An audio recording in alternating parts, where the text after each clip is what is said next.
Hello सांग माने आपण माने केनता अछन और देखो एटा मैं बनाऊे कड्डी भजा आउ मोर ब्लॉग भल लगले प्लीज लाइक फॉलो कर देबे फ्रेंड्स। आउ एटा देखो कड्डी के मुई धुई दीचे 3-4 थर आउ एटा चिपी चिपी देनी आ रखी दीचे ग्लास ने जुबी दीचे छोट छोट करी जुबी देले ना बढ़िया आसी भाजले भी पूरा बढ़िया सॉफ्ट लागसी एटा एंदा खिना बनाबे आपण माने पूरा समस्ते खाइबे नहीं खावा लोग भी खाइदेबा।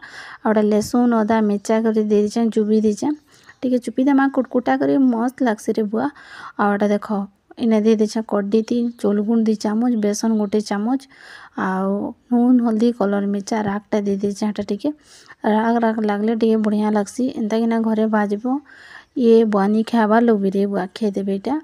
आउ एटा देख हाथे पिठा जेंदा नहीं करसु हेंता तो पिठा कर देबो आउटा सबके थुई देबो देख मस्त मस्त लागसी पूरा यमी यमी थरे भी एंता किना भाजबो घर लोग पूरा भूली नहीं पारन। आउटा देख तावारे तेल टिके दे दीछे बेसी तेल नहीं देमी आउटा जीरा सोरस जेनटा पारुछ सेटा टिके दे देबो। आउटा देख कड्डी के दे दीछे पिठा पिठा बोले आउटा देखन पूरा लाल लाल हो जाइए पूरा मस्त लागसे एंता किना भाजबे। आउ मो रेसिपीटा आपण मानके केनता लागसी जे लाइक आउ कमेंट शेयर करबे फ्रेंड्स।